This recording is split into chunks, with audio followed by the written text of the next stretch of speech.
I left the cult I was involved with a long time ago. However, its teachings still stay with me always. I've been a member here for quite some time, lurking in the shadows, reading and finding comfort in your experiences as they relate to my own. Even if I've never commented or messaged you personally, I felt a strong kinship here with you. I've seen many inspiring things on this forum, and have decided that now is the time for me to share my own experience, with hope it can inspire others. Before I begin, it is important to remember that perception is reality.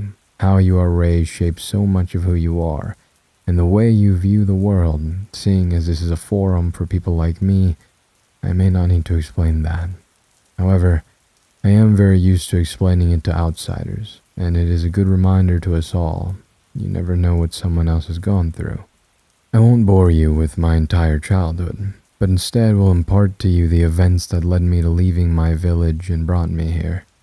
The events that reshaped my beliefs and made me who I am today. I'm leaving for a trip tomorrow night and will attempt to get everything out to you before I do.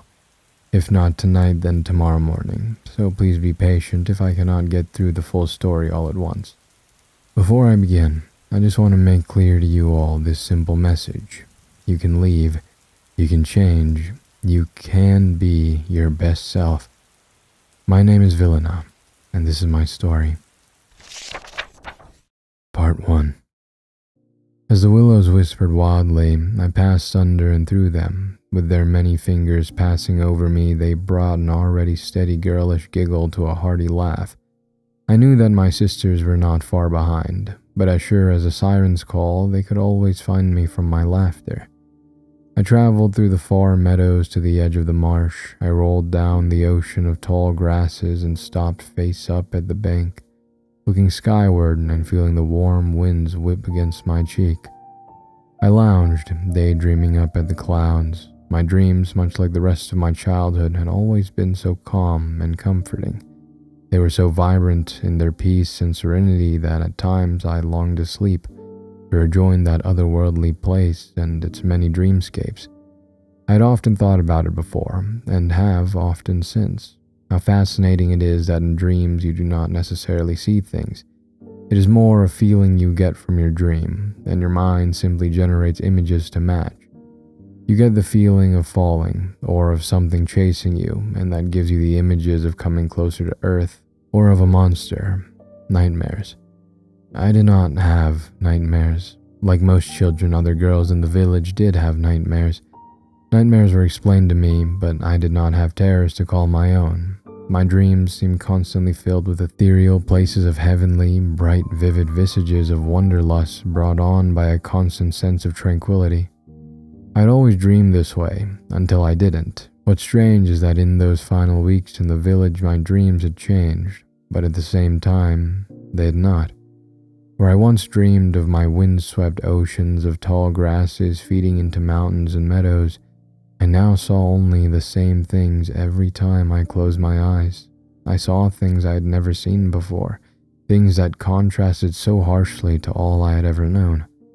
In those dreams, I saw cold, dark earth packed against the red stone walls. I saw a mother who had hair about her face. Mostly, I saw the well. Other images came and went through my dreams in those last few weeks, but the one constant was the well. A well with black, brackish waters in a dark place, always dark. The well with waters that would move up and over you as they slowly transcended upwards out of the well in small beads, sweating from the surface. I remember the feeling that these small perspirations were, at the same time, calling to me as they were comforting me. They hungered for me to touch them. In every dream I approached the well, but I never touched it or its waters.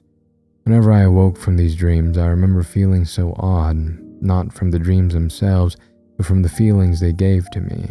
These things, when said out loud to Mother, should have been frightening, so foreign and dark to the only world I had ever known. And yet, somehow, I felt the same comfort as I had when traversing my normal temples of trees and green vistas. Maybe for the same reason I heard people love to watch wild horses, I loved the well dream. The thing I could not control, the thing I wanted to know more about that always evaded me. My mother did not have much to say about these dreams. She merely brushed them off and told me it was a normal part of growing older. You could always dream of the meadows. On that day, as I laid on the beach of the marshland beyond, I slipped again into that same dream, and dreamt as I often had in those weeks. I dreamt of the well, and its waters calling out to me once more. I approached closer than I ever had before.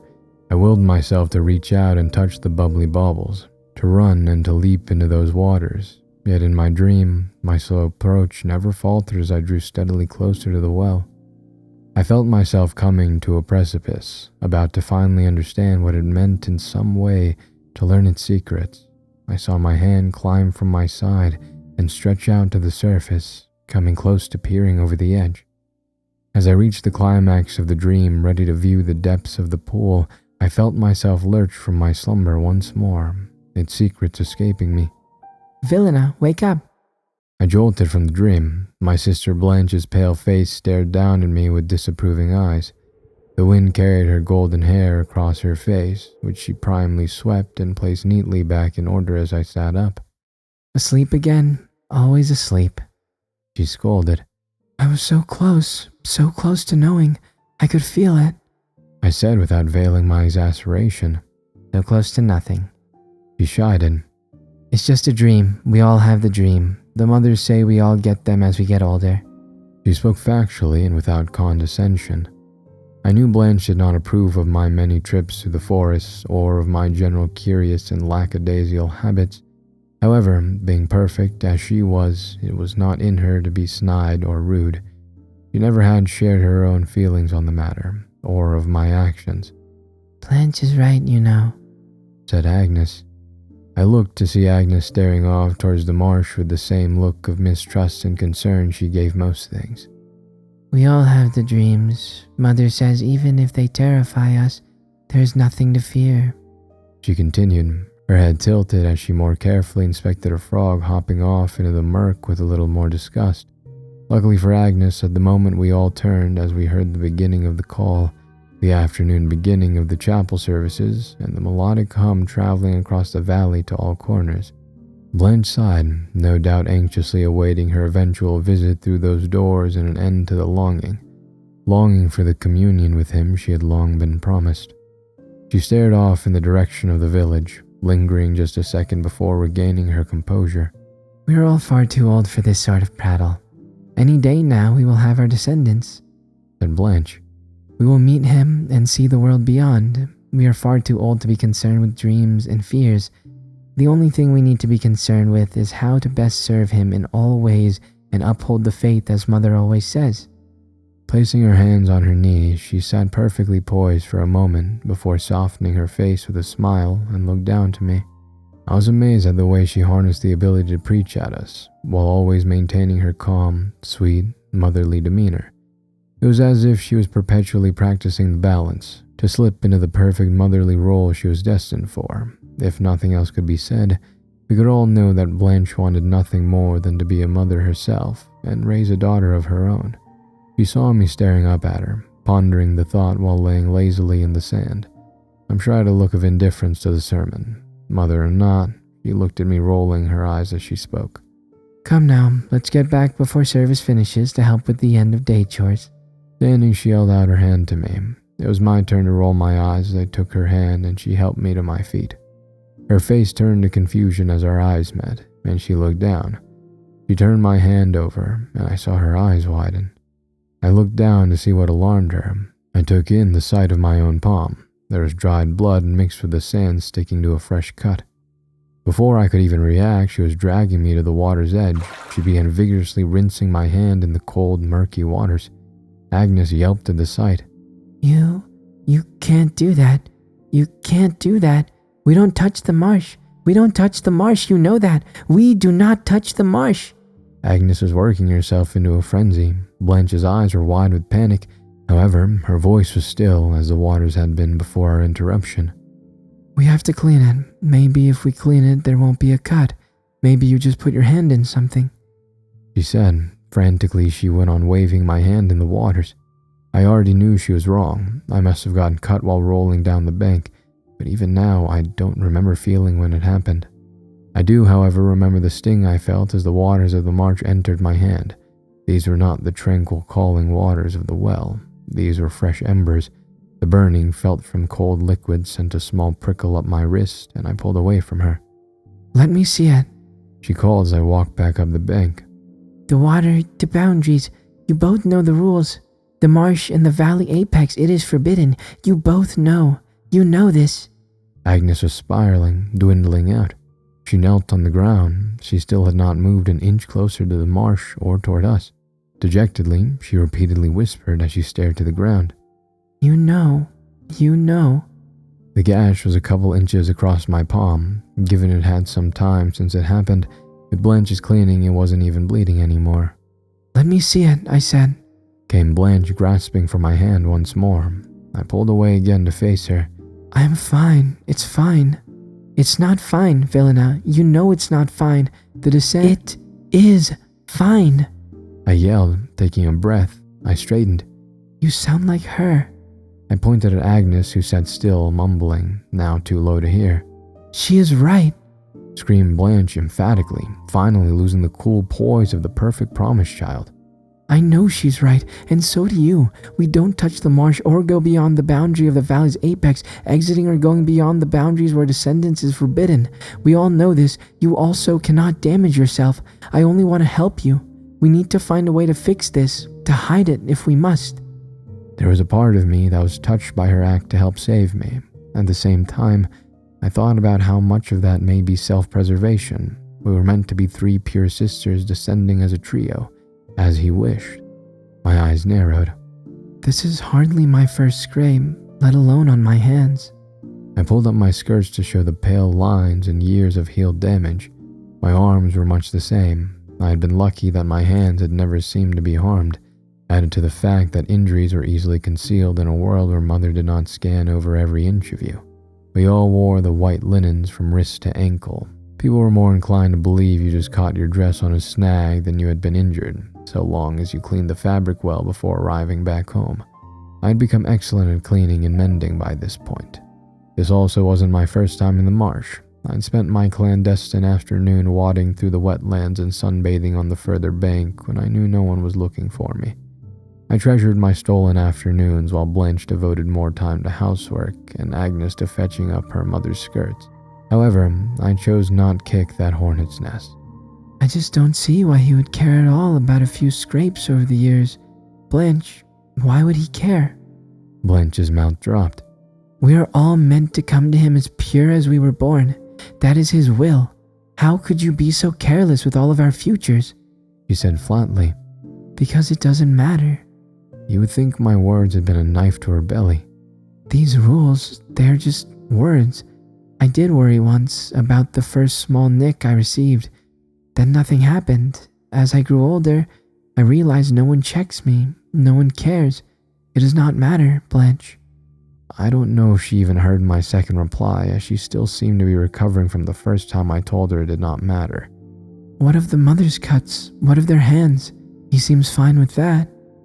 She swallowed back whatever disgust she had with my admissions and admonishments. "I sincerely hope you're right, Vilena. I hope you don't come to regret this when you meet him.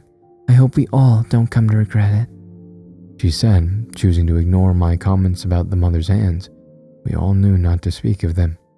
She took a breath, and then I saw something change in her for a moment. Something past the preachy perfect sister I had always known. Her eyes, red and hurt. "I do wish you would have told me. I would have told you." As quickly as the hurt had shown, it was gone. She dusted off her dress and looked at Agnes. She spoke kind and stern as always, ever the mother again. "Come now, Agnes. You will be okay. One way or another, we must not speak of this. What is done is done. We have not done wrong and have to pray.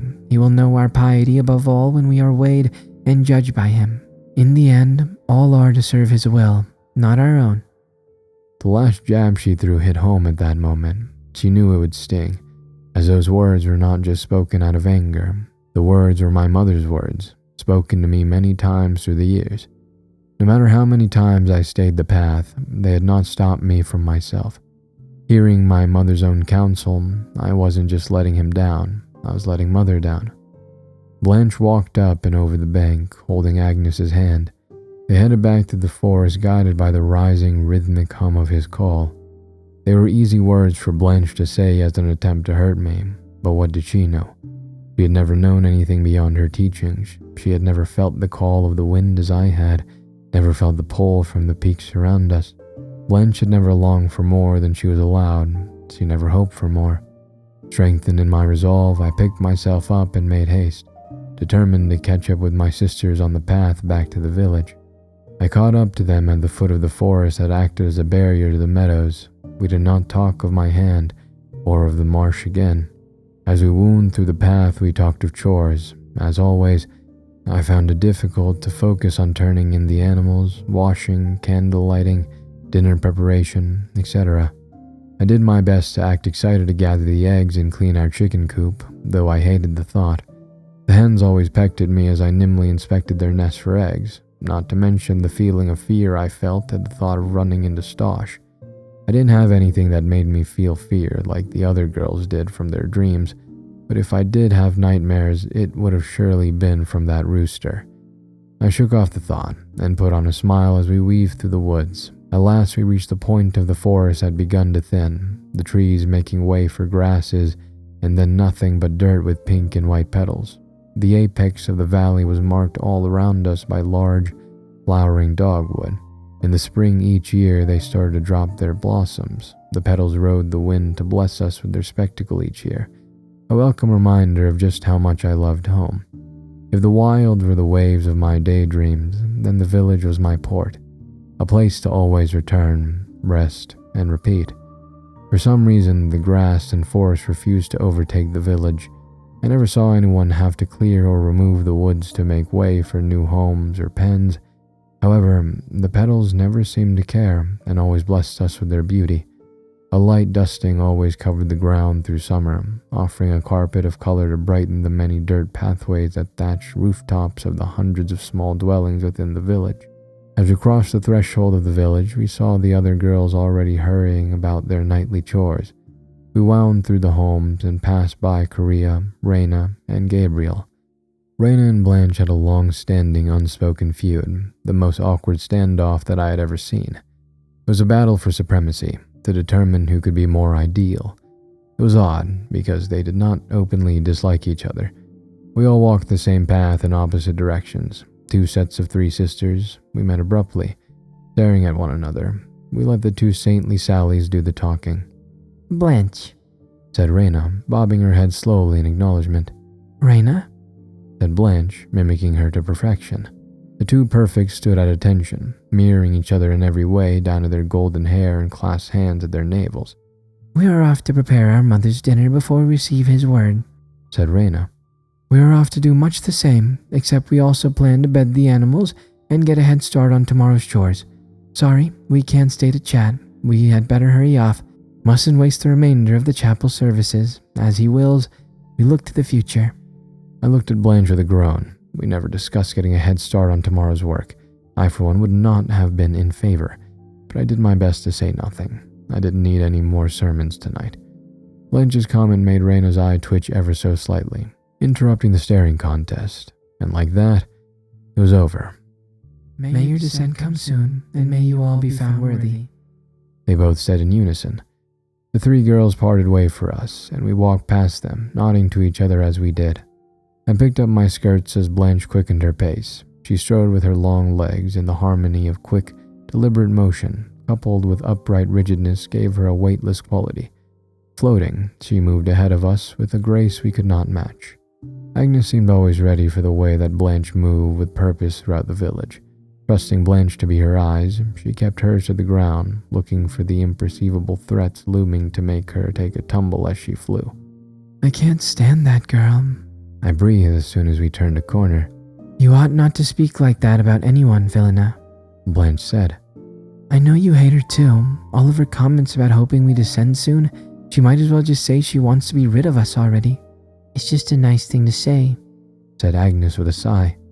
I see what she was really saying, and you both know it's true. I spat at the ground. I also couldn't afford to look up at this point, with this pace. I, for one, am not trying to say that I hope they descend soon to be rid of her.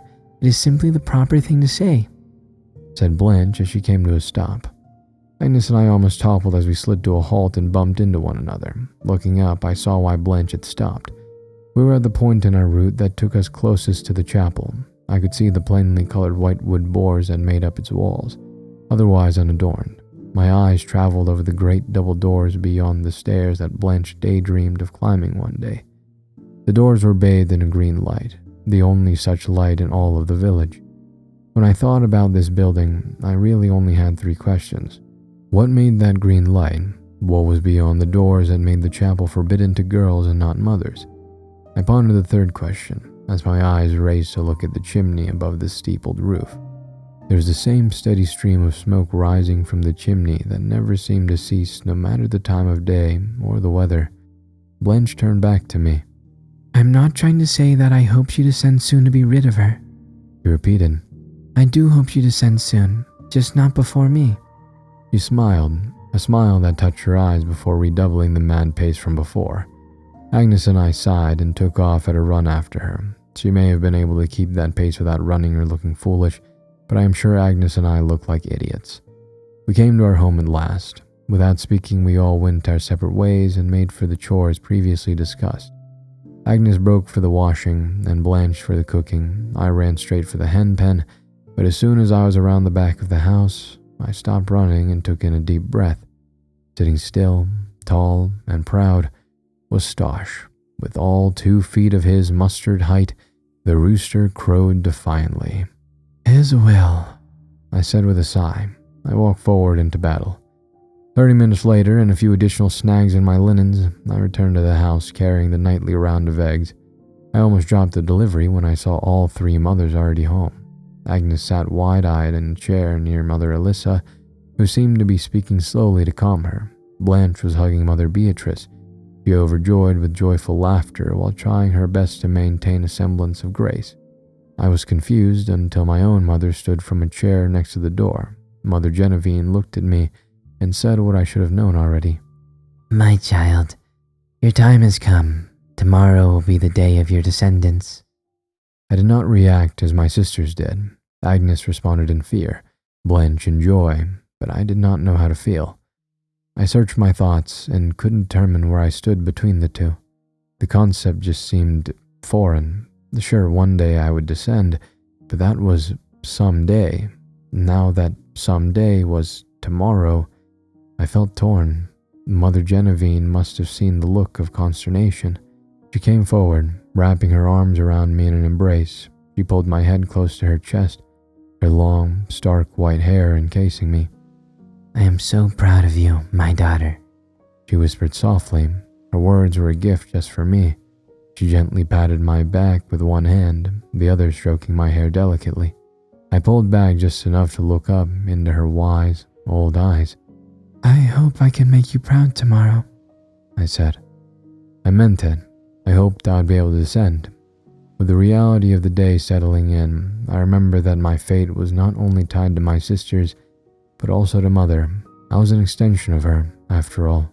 You will. I know you will, she said with a soft, warm smile. She went to hug me again, and as she did, I saw past her. I took in the scene of my sisters' different emotional states. By now, Blanche had moved to comforting Agnes with Mother Alyssa. Mother Beatrice stood with hands on hips, a monument to rigid impatience. She looked in my direction with that same look she had given my entire life. Unbridled, exasperated contemptuousness lit in her eyes. One of them cries, the other looks like a lost fawn, she said, throwing her hands in the air. We have spent their entire lives preparing them for this moment. You would think there would be more gratitude. In his name, I told you both that you have been too lax with these 2, especially this one, she said, pointing at me.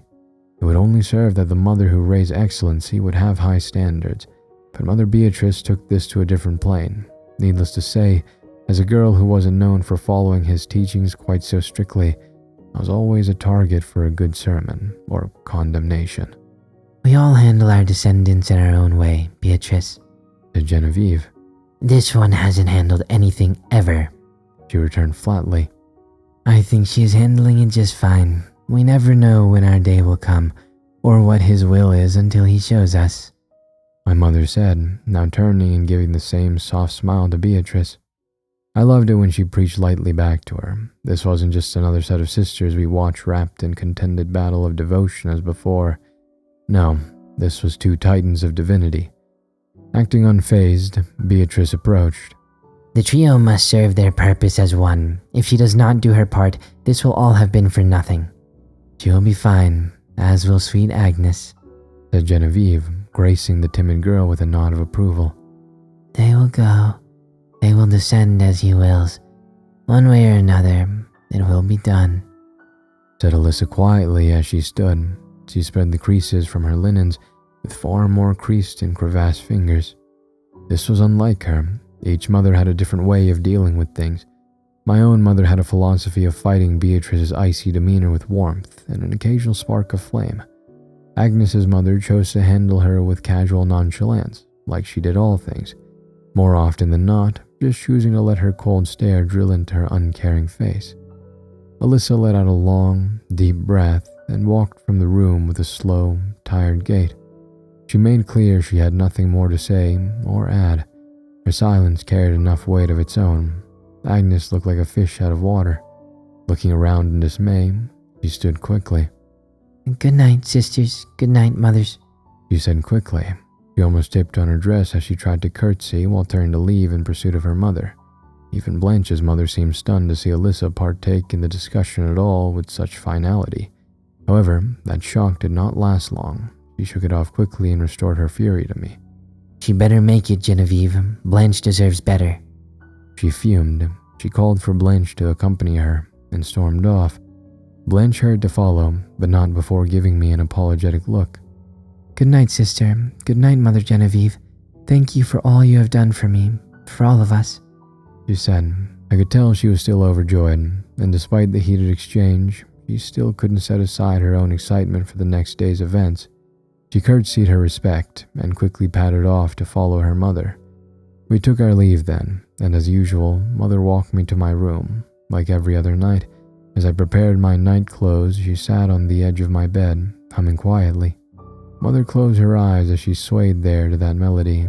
It was as though she drifted off in her own special place. It is a memory I still take with me always, something to comfort me to sleep each night, even now. Are you nervous, my child? She asked as I slipped into bed. I am. I just want to satisfy him, I lied. You will, Velena. You will. I have faith. What will happen tomorrow, Mother? I asked.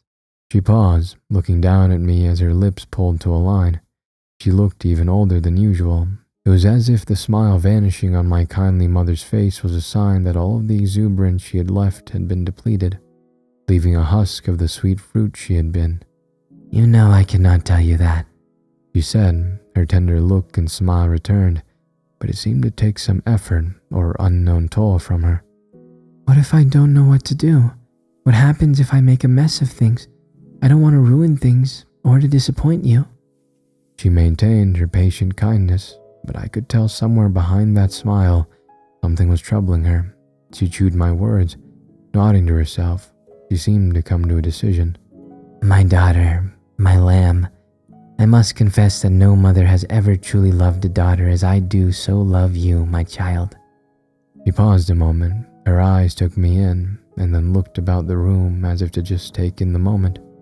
Seeing no one else, she took a deep breath and whispered to me. She spoke in a rush, in a tone that not even the walls were meant to hear. Because of the depth of my love for you, Velena, I must tell you something that I should not. My head cocked to the side, but before I could speak, Mother Genevieve leaned in closely. Even though she was whispering directly into my ear, her voice was so hushed I thought even the light wind outside would surely take the words away. In the most difficult moments, take heed my words. Give in completely. Have faith forever, my child. She pushed out each line quickly like a spear that attacked my mind the moment it left her and entered me. As quickly as the conspiratorial position overtook her, it seemed to pass as she pulled away and stood. She once again spoke busily of mundane nightly duties. Are you hungry? She said. I was still reeling, trying to understand. I shall fetch you something small before bed. She walked out of the room, I was left in the vacuum created in the wake of her words. Words that ran rampant through my head. Spinning, I replayed every line. In the most difficult moments, take heed my words. Give in completely. Have faith forever, my child. What made this odd was that there was nothing out of the ordinary in anything she said. Nothing made sense because it all made too much sense. She had told me these things almost daily for my entire life. I'd always been a wanderer. It was difficult for me to fall in line, difficult to conform to the dresses, chores, routines, and rituals that all the other girls seemed to have no issue adhering to. Because of this, Mother had often told me to heed her words, to give in to him, be forever in faith, and to follow his will. She had even said this in front of my sisters and the other mothers many, many times. These things were openly taught, not just to me, but to all of us during the many seasons of life. We were always meant to have faith in his teachings, even though as girls we did not yet know him. Every girl in the village knew that during difficult winters, pain, or any hardship, our mother's faith was strong. We never lost faith in them, and our mothers never lost faith in him. Why would she say such a thing, and in such a way? The question plagued me. She returned to my bed with a small portion of bread and cheese. Handing it to me, I could tell that she knew I was vexed. However, along with all other great conspirators, we held the commonality, the unspoken truth that what had been said quietly, and in such a way as to never be mentioned again. She sat, humming a version of the call at the edge of my bed while I ate. It was my turn to take in that moment now. Seeing her there, I ate slowly. I hoped she would say something else to make it all make sense, but in the end, I finished my plate and handed it back to her. She stood, kissed my forehead, and smiled at me one last time before leaving the room without another word. I laid awake, mulling the meaning of Mother's words repeatedly until his real nightly call came crashing through the village. The low thrum of the tone reverberated in the small space.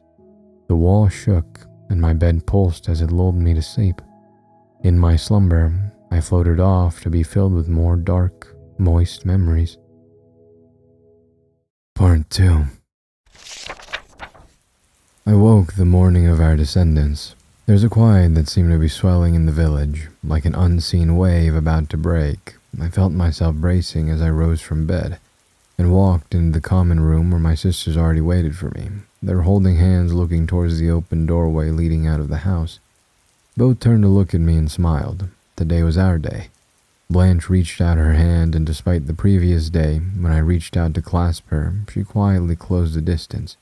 Leaning forward, she smiled wide. I know we don't always see eye to eye, but I want you to both know that no matter what happens, I am proud to be your sister and to descend with you. I love you both with all my heart, and I know he will too. Blanche said as tears welled up at the corners of her eyes. I love you too, Said Agnes. She was of course already crying, whether from anticipation of the unknown or the speech, I will never know. My voice wavered, which genuinely shocked me. Somehow I had just never seen today as real. Now that it was here, the feelings of it seemed too big for my comprehension. I swallowed, feeling like I couldn't speak, so I didn't. Then I cried. I love you was just something you said to family. Despite having said it many times before, they were just words. Here and now, with the weight of destiny calling, I was eviscerated with emotions I could not contend with in that moment. Happy tears flowed as Blanche and Agnes pulled me in and hugged me. I realized then that I loved them both dearly. I had always seen Blanche as a golden-haired golden child, the apple of any mother's eye. I saw Agnes as a timid shadow, frightened to step away from her mother's side. If I could go back and change or do anything different that day, I would have told them both that I sincerely loved them. It was a chance I would never get back. Instead, I just held them there, and by the time I was ready to speak, I heard it. The call began. Within the village, the call was almost a roar. The humming chant emanated from the chapel in all directions, low and bellowing. It felt as though it might knock you backward. The glass of the window shook and chattered. It made my eyes flicker on the verge of fainting. My knees buckled, and I gripped Blanche for support. Her smile only grew. It's time, She said as she took a step forward. flanked on either side by Agnes and I. Hand in hand we moved as one, just as every other trio of sisters before us had gone, just as he willed it. We walked through the front door and turned onto the main pathway through the village. When we did, I saw them, all the other girls in their windows and doorways. Silently they loomed. Every step we took we were traced by hundreds of wide eyes, wet with wonder at our every step. They watched in anticipation. I knew because hundreds of times before I had been them. We slowly made our way down the path, met every few steps with another note of the call. I always thought since it was so loud at home, getting closer it would be deafening. However, through some miracle, the closer we got to those chapel steps, the melody seemed sharper, more defined. The song was calm and quieter. It became more than bearable. I'd always loved the call. It was a lull that reverberated from my bones down the core of me. It was my dream song and muse. Now, in this moment, I can say it was nothing short of intoxicating. I felt ready to fall into its warm embrace and never come out. I happily made the steps up the stairs, barely cognizant of my movements. My bare feet slid over the wood. They raised and fell one after another. One moment I was in the street, and the next I was at the doors of the one building in the village I was never allowed to be near. It was the one rule even I strictly followed. I could feel my sisters next to me, Blanche's hand still in mine. They were both completely silent. There were no tears, laughter, or joy.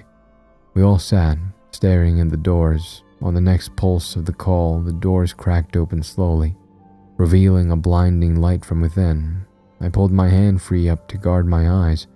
When I lowered it, my eyes adjusted as much as they could. I saw now that the rising sun was pouring in like a dam let loose through the valley of pews. Past a large statue at the far end of the room, it flowed over every mother in the village. I thought it was unnerving to have the other girls watching, but it was nothing compared to the anxiety I now felt. Despite his call still growing ever louder in my head and in my heart, I felt small under the scrutiny of the mothers. Their long, drawn faces with their many wrinkles and pure white hair sat framing hooded eyes. They judged our every movement. Silently, they tracked us as we continued forward. No one within the chapel spoke or gave us direction.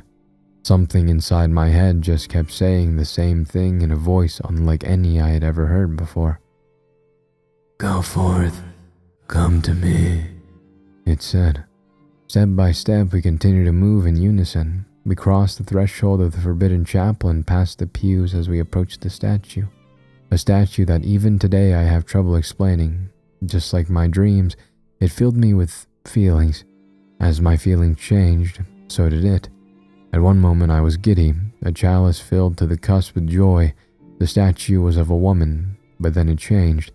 In the changing, I was content and at peace. So much that I could have laid down and just stared at it until I let the world waste away. I would have been fine with that. In my desire for it, it now seemed to become darker, somehow. Scaled, foreign, and strange, but in no way repellent. It just was, and I was raptured that it was there at all. I wish I could have pulled my eyes from it to see the mothers. Were they looking at the statue with us? Or were they taking in the triumph of seeing us as we saw with open eyes for the first time? At that moment, I was far too busy pulling in deep breaths of the every moment spent in its presence. I don't know how long we sat gazing into the statue. It could have been seconds or maybe hours. Time did not seem to matter. All I know is that when the call stopped, the statue was still there. Now it was a simple obelisk with no adornments, standing smaller than even Agnes. This feeling was jarring. The world came crashing down around me. I felt like a child who was trying to run after spinning in circles with my eyes closed. Pulled from the dream, I fought to stay awake through the spinning. I could feel my sisters fighting with the same urge as we swayed, held up only by our combined will to remain strong in the face of such judgment. I remember thinking, is this the weighing and judgment of our souls? A test of strength to persist under such incomprehensible pressure? If only it had been. I looked at my sisters as I felt my legs start to stabilize. Blanche was somehow still smiling through a stupefied look of drunkenness. Agnes stared at the floor, though barely staying vertical by the good graces of Blanche's shoulder. If not for my weight to keep the balance between us, we surely would have toppled. Despite the call being gone now, I still heard the voice in my head repeating as before, "Go forth, come to me." I rolled the words around in my head. I could tell my sisters had heard it too. Even Agnes looked up toward the obelisk once more, and when she did, I saw her eyes turn to panic. I quickly looked back toward the statue to see what I now know to be a man, the very first man I had ever seen. Father. The man stepped out from behind the obelisk. His white robes were offset by the true white of his hair. Just as in my dreams, he had hair upon his face. His skin told a story, time cut and weathered like a canyon carved by many inlets or rivers. His age was untold. I remember thinking about how old the mothers around the village were.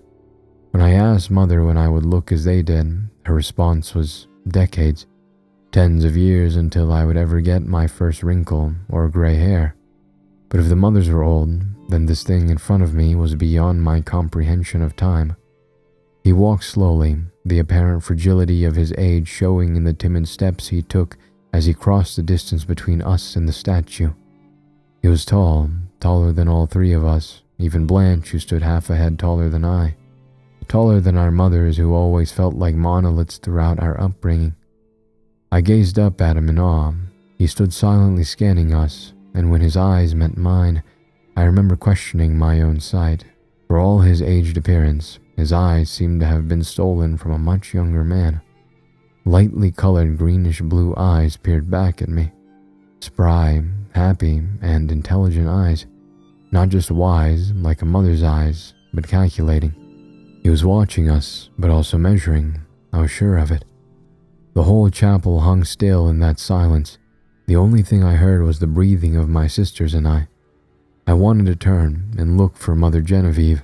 However, right as I made my head look away from him, he dragged me back with his breathy, flat tone that resonated all throughout the chapel.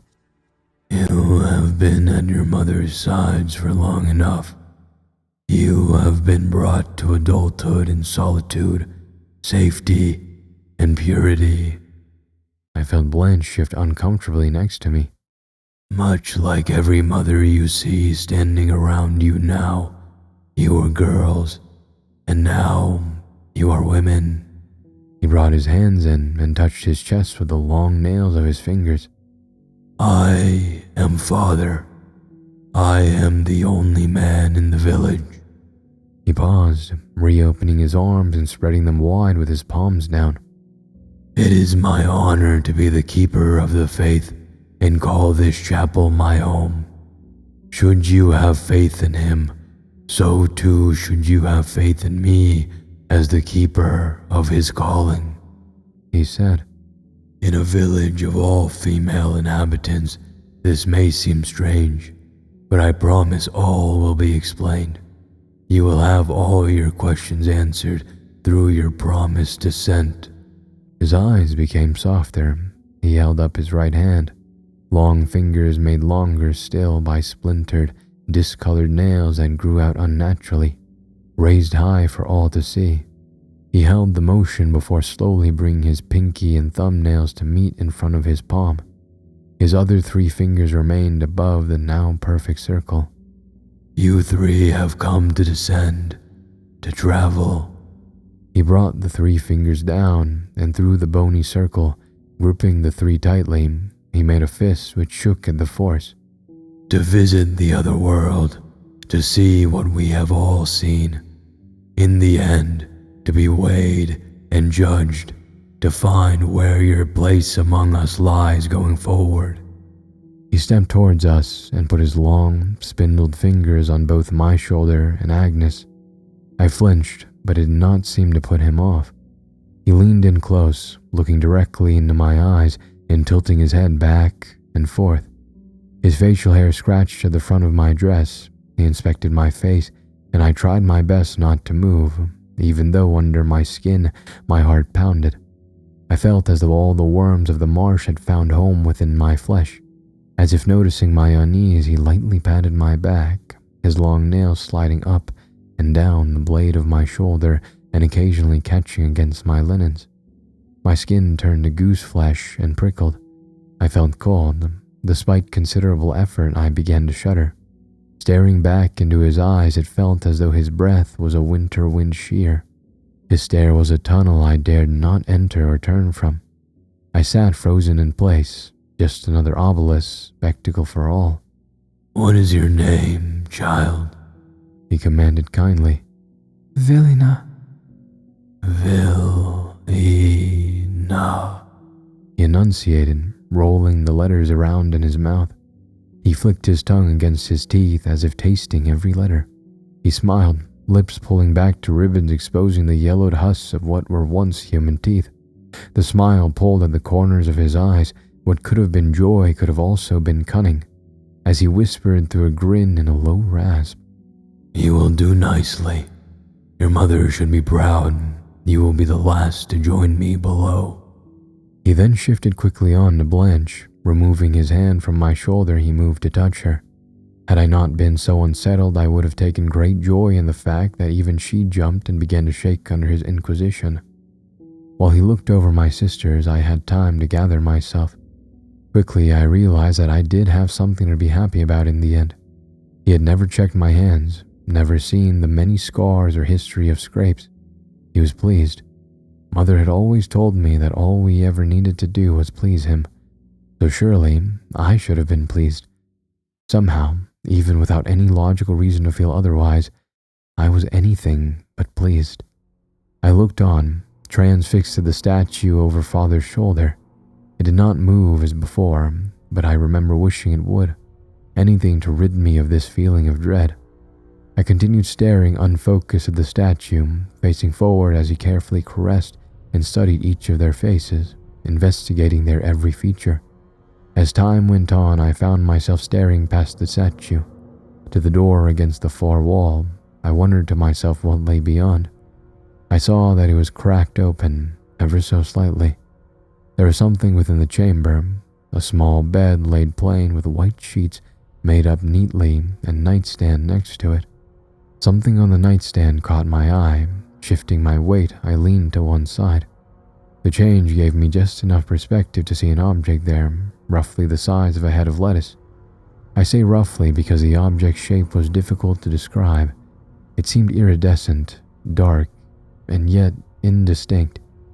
When I squinted to make out what this amorphous thing was, I felt my eyes unfocused until my head hurt, and I was made to look away at the floor. Carefully, Father inspected my sisters for a great while before lifting his palms from the sides of Agnes's face and tore his eyes from hers. "Well done, girls. Well done," he said, smiling magnanimously. He raised his head to orate the congregation once more. "I am pleased. You mothers have made him proud this day," he said as he scanned and nodded specifically to our mothers somewhere in the room. Presumably still looking at our mothers, he continued, "You have done all you can and fulfilled your promises. Now they go to make promises of their own." Still, no one else spoke or even murmured. In my peripheral, I could see the shapes of the other mothers' heads as they slowly nodded their assent. "Blanche, you shall be the first of your sisters to descend. Your value and piety is well known to me, as well as your eagerness to serve his will. He restlessly awaits you. Let us not keep him waiting." I saw her stand taller with pride. Elated, she grinned. He held out his hand to her and she accepted. Overjoyed, she stepped up next to Father and lightly moved as he did in his infirmity.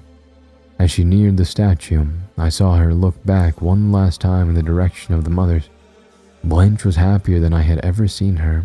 In that moment, as the sun came through the far window and silhouetted her in a glorious golden glow, I saw her as her mother must have seen her always. She was beautiful and perfect, not in the backhanded sense I had always thought of her before, but truly ideal. I wished then, and not for the last time, that I could be so ideal. Despite my envy of her value, we did not share the same dreams. I had never longed for this building, or for the descent as she did. However, seeing her then as the heavenly sunbeams complemented her glittering hair, she was giddy and girlish, as though all the time she had spent preparing for and wanting adulthood had found her. Now she was free to be a child, if only for a moment. I found myself basking in her triumph, the kind of triumph that only sisters can have when seeing the other accomplish their dreams. I watched as she flicked out of sight around the backside of the statue. I smiled, expecting them to pass beyond the statue and into the room beyond. As her skirts disappeared behind the stone, they never reappeared on the other side. At first I was surprised. I leaned to look around the statue. Still, I did not see them. I finally looked around to the mothers behind me. They all stood looking at the statue. I felt a small comfort knowing that although this was bizarre to me, this must have been a normal part of the ritual. Now free from father's scrutiny, I continued to scan the parish for my own mother. I found all three of our mothers standing together a few rows back from the front. I don't know if I ever would have been able to spot them in the thickets of white manis and wrinkles if Mother Beatrice had not stuck out among the rest. Blanche's normally rigid and stern mother stood staring in the direction of the statue, mesmerized like all the rest. What set her apart was that her face was beet red. Tears openly streamed the many canaled paths of her cheeks and ended as wide, damp stains wicked into the front of her dress. She looked like she was in agony, on the verge of screaming, but her mouth was clamped shut. She trembled slightly. Mucus ran from her nose, and left unattended, it dripped out of sight behind the pews below, but she never moved. She did not speak. She just sat with her eyes glued to the statue, along with every other mother. Mother Alyssa stood there next to Beatrice stoically. You could have taken the blank look from any other woman in the room and painted it over hers with no change. She seemed completely different to her own daughter's descent. Glancing across to Mother Genevieve, I hoped to see her look back at me, hoping she would show some sign of life beyond that same look of indifference. She did not. Plain, blank-faced, and soulless. She looked transfixed past us just like the rest. I watched them, observing my own mother. I was perplexed. I wish she would have looked at me, or even tended to Mother Beatrice to comfort her in some way, anything to give me a sign that the mother I knew still existed behind that stare. I was debating calling out to her, unspoken rules of silence and tradition be damned, when all the eyes in the room shifted at once. Agnes. I spun to see Father standing on the other side of the statue. After adjusting garments back into place, he raised his hand in a welcoming gesture. Blanche was nowhere to be seen. I was panicking now. With no way to know, I had to assume that this was normal to everyone else, and so it should be normal to me. I felt Agnes trembling as she stepped forward. My grip lingered on her fingers before I let her go, and watched her walk away with Father. They disappeared behind the statue. My shoulders slumped. I felt so alone despite the hundreds of eyes at my back. I held congress with my own thoughts. I attempted to think back to every teaching and sermon the mothers or Blanche had ever given me. Had they ever said anything to explain what was happening here? In the end, there was nothing I could think of. I cursed myself for my daydreaming ways, the part of me that had not cared about anything real or within the village. It all seemed so normal and rigid, while the areas outside seemed different and curious. The simple rules and rites in this place never needed to be questioned because they were just too mundane. I'd craved so deeply to be free to the wild outside that I had missed the wild within. This part of me that I had always loved had betrayed me. I tried my best to convince myself that everything was fine as the little voice inside me groaned with dreaded anticipation. My mind raced. What could I remember of his teachings? I could hear Mother's voice reminding me that in His grace we could accomplish anything. Through faith in Him, we could descend to greatness in His presence. I found myself feeling like poor Agnes. I repeated, "As well, as well, as well," under my breath as I focused on the floor. For the first time in my life, I truly hoped for it to mean something. "Vilena," came Father's deep, breathy tone. I raised my eyes up to meet his. As he had done countless times before, he raised his hand up and offered it to me. I shuddered at the thought of touching him, but I also felt the weight of the world around me to move. With one final, "As well," I stepped forward and dropped my fingers into his waiting, clammy palm. As his grip closed over mine, I looked over to my mother one last time. She stood silent and still like a gargoyle. She had not moved in all this time. I felt myself wilting as a last hope of redemption withered, and I moved to look away. As I did, for the briefest moment, I saw Mother Genevieve's eyes move to meet mine. She quickly winked, one eye flickering before she returned her stare to the statue, having never moved another muscle, like nothing ever happened. I felt Father's grip tighten as he pulled me lightly. With renewed vitality and my mother's blessing, I moved myself next to Father. We rounded the statue completely, and now I saw the stairs as Father whispered to me, "Come now, child. The well awaits." I gawked at Father. The mechanisms of my mind were slowly catching up as he guided me into the dark, descending the stairs. I soaked in the space below the chapel with a reverence. I looked over its details like a memory. Red stones bled rust-colored clay that fortified the chamber and leaked onto the dugout stone staircase. Excitement crept in and began to edge out the dread as the steps ended. The well from my dreams came into view, stepping off the stairs. Father released me to walk on my own as my feet sank into soggy mud. The muck longed to keep me and made my movements lethargic, caging my elation to a slow walk. I clomped ever closer to the culmination of my curiosity. I tread within the many footholds that crowded the space leading up to and surrounding the well. Reaching closer this fairy tale foundry, I found myself inspecting the droplets from my dreams.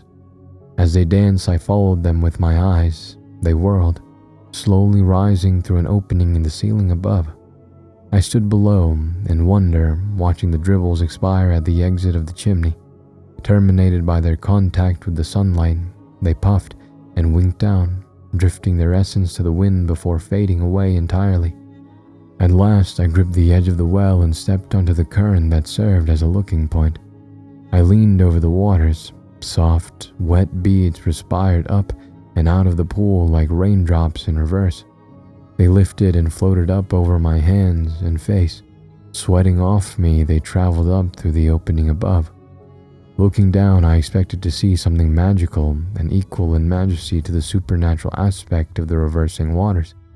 I was met only by the sight of my own face staring back at me, sharing a confused look. "Stare deep within, child," said Father. His calm, even voice echoed off of every wall, repeating multiple times throughout. I leaned closer, squinting. I tried to see beyond myself and into the depths of the pool. "I don't see anything, Father," I said, my reflection mouthing the words. Not looking away from the water, I leaned down, my face almost touching nose to nose with my other self. Another long moment passed. I focused so hard that nothing else existed. I looked deep in her eyes, and then through her eyes. Within her pupils, I thought I saw something moving beneath. "I see it." I jumped, tried to pull back, but I was stopped an inch from the water. Father's hand was on the back of my neck. I panicked, flailing. I continued trying to push myself away from the well, away from those waters. I pushed on the ledge, fighting against his grip. He was strong, impossibly strong. His apparent frailty, made clear by his age, was nothing in the face of the strength he used to keep me there, staring at the waters of the well. I saw the girl there struggling, the man behind her holding her with one hand. His other hand braced the edge of the well, and behind them both I saw the thing in the water squirming and wriggling. "You go now to meet him, my child. Go now with my blessing, and may you find his grace." I squealed, pressing against him with all my might. His words and my cries struggled for supremacy in the chamber. When his words tapered off and my cries won out, his hand made the move. I thought his strength was superior when holding me in place, but it was nothing in the face of the force he used to push my head into and through the water's surface. The frigid waters felt like needles shot through every inch of my face. I gasped and was rewarded with a mouthful of salt water that burned as it went down my throat. Father's hands now gripped my ankles, and as I struggled more, he gave me one last push down.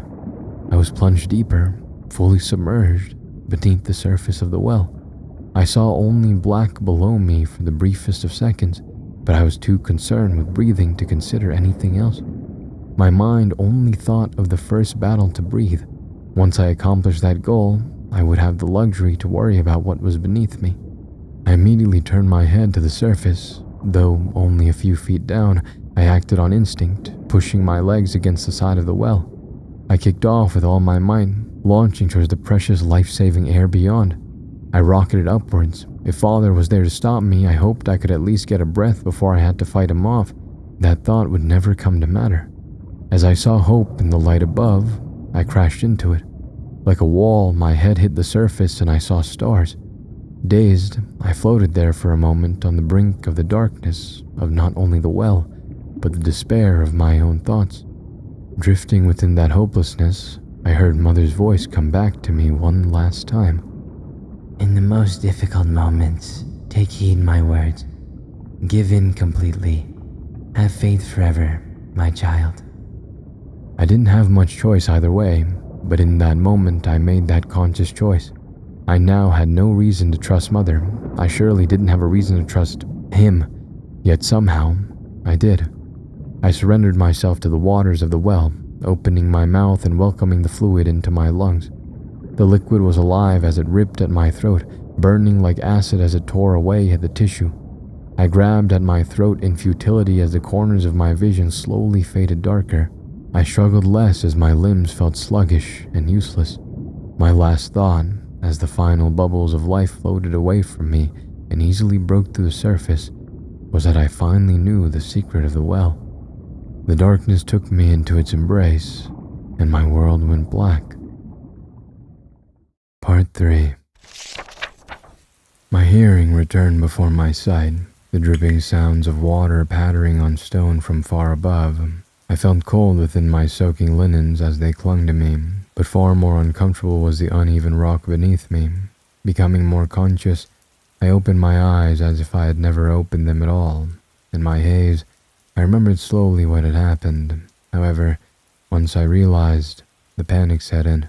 It hit with a fury at having been so overlooked, senses heightened. I heard my breathing catch and hasten. Where was I?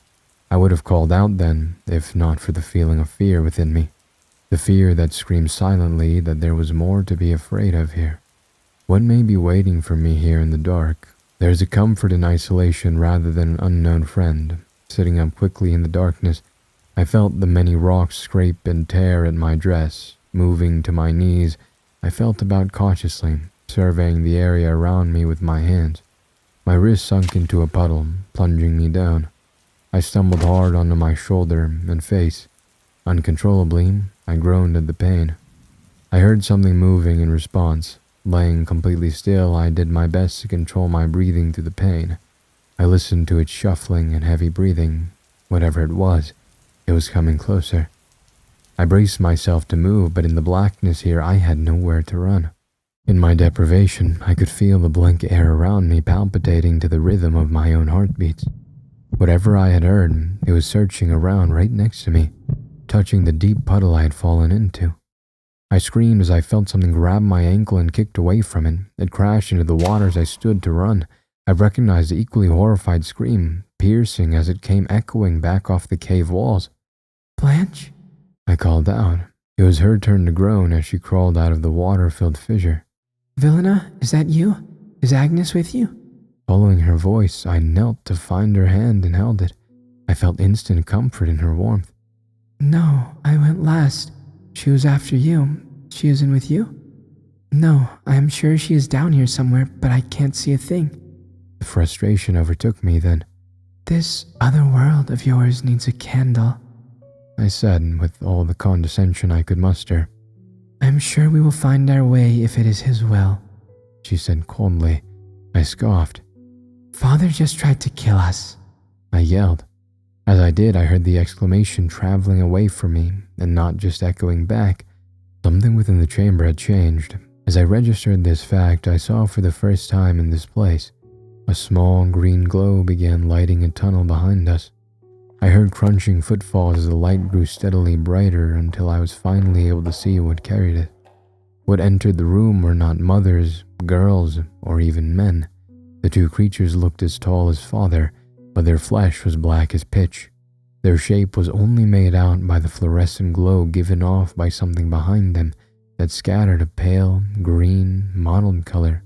Large, menacing shoulders of hardened chitin gave way to claws with too few or too many digits to be called in any sense.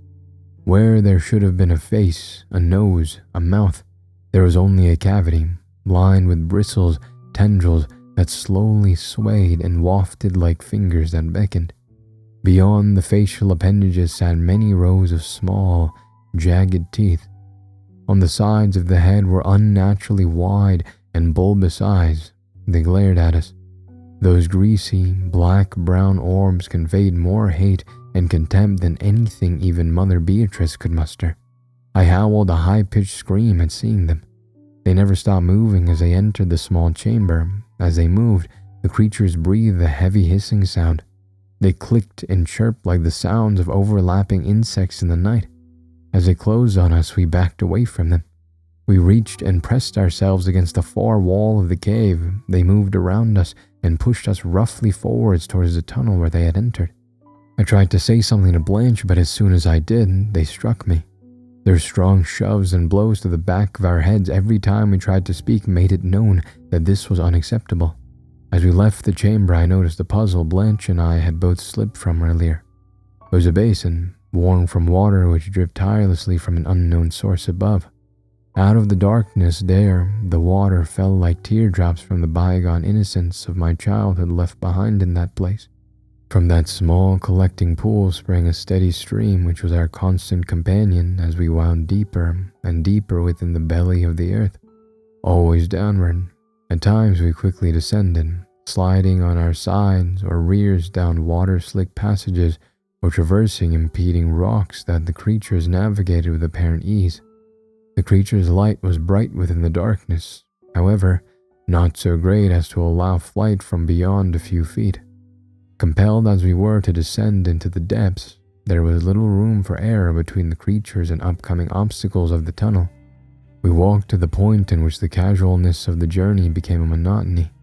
Complacent in our steady pace, having not faced any obstacle in our way for quite some time, it was then that I walked forward and felt my foot carry on past where it should have met stone. I felt my stomach's equilibrium turn on end as I found my momentum carrying me not just forward, but also down, off the cliff's edge, which I had so carelessly missed.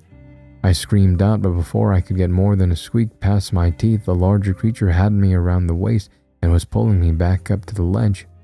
Lucky as I felt to have been saved, I was quickly brought back to the reality of the situation as the creature flung me into the cave wall. I fell there next to my sister and looked back up at the creature, flicking and waving its grotesque claw about over the chasm. I was thoroughly chastised. Its anger seemed to intensify as I laid there, and it moved forwards as if to do me more harm. Blanche was there to quickly pull me to my feet. I leaned on her as she carried me down the path. As we moved away, I ventured to look over the cliff's edge, more out of wonder than of any hope of seeing what fate may have befallen me there. By chance, or by some working of the same nightmare that made the rest of this possible, I glimpsed something there in the deep. A shape, large, shifting, and glistening within its own wetness, was moving within the void. I shuddered. We hugged the wall as it narrowed, moving one at a time now, paying careful attention to our every footfall. What felt like eons passed there in the dark. The silence was only broken by ours and our shepherd's steps as they echoed from cavern to cavern. We traveled down and down. Our only reprieve from this tedium of silence was the sound of things scratching or breathing as they wandered around down there in the blackness. Out of sight, I was glad to never know them or their purpose, but it kept us all the more vigilant. I thought we were meant to walk until we gave out, but after an interminable time, I began to see something else in the darkness before us. Something that started off small at first. I was sure it was another of the creatures with its green glow emanating from its back. As we drew near, I saw that I could not have been more wrong. This was not one of the creatures, for it was far too large. We approached a crag in the cave wall ahead, though I could see the glow of the same green-colored light, but of a blinding intensity in comparison. I tasted hope and thought beyond any real sense that it may even be daylight through the leaves of my forest. Like the hopes of a hungry man for a sweet apple, I bit in. I was greeted with only decay. A hot wind carrying a pungent, sweet necrotic odor crashed through me. Blanche and I both stumbled. Queasy, I fought back the urge to vomit. Through the gagging, they hit us again and again until we moved forward. They pushed us to the opening and we fell on our knees to the sights and sounds of that foul place. Gazing up, I took in a cave more massive than anything I had ever seen in my life. I could see the path we had been on was still laid before us, the stream continuing now directly into the heart of this place. I followed it with my eyes and saw that it led directly into a vast city. Barking at us, our captors forced us to stand and pushed us down the trail into the city of Cartreuse chaos and the clamoring cacophony of cruelty within. I tried to study the metropolis, yet over everything throughout the cave hung a mirage-like mist that obscured all things. A mist that wafted and swayed with unseen wind. Through it, I could barely make out the rough shapes of buildings that seemed to move and morph in the most sickening ways, reminding me of the objects on Father's nightstand. Looking at the structures, my breath caught, and the putrid heat assailed me again. Retching, I pulled away. This time the vomit came, and there was no stopping it. Wiping the bile from my lips, I tried to take in the city once more with my stomach empty. Although disgusted, I was still amazed at the sight of the place. Across the whole visible horizon, the city spread with its massive spired structures and carved burrows. Scanning, I took in the sheer size of the dome-like opening that sealing the city.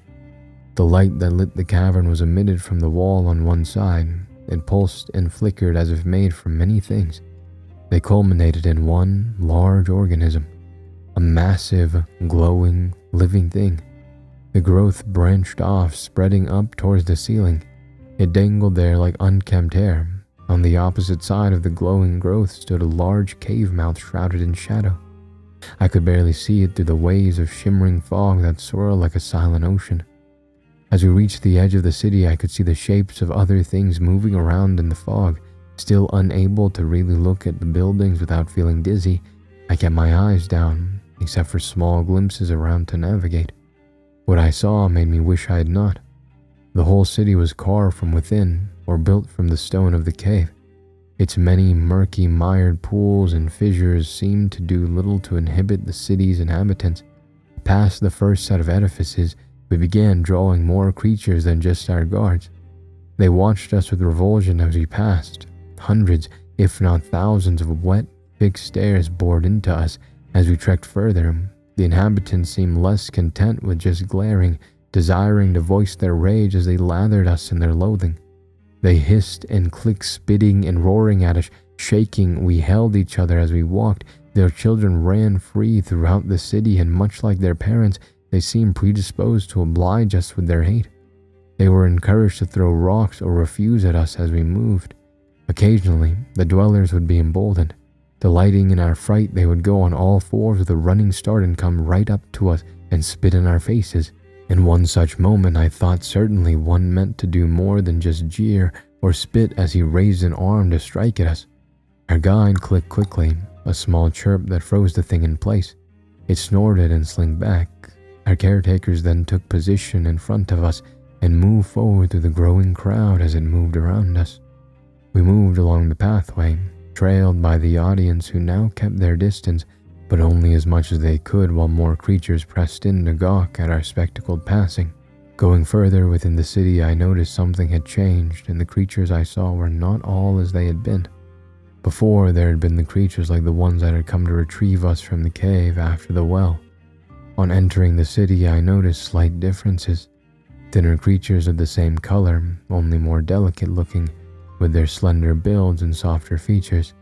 However, dwelling deeper, there was also other things within this place. Small, crustacean-like creatures that skittered, hiding between crack and crevasse as we passed.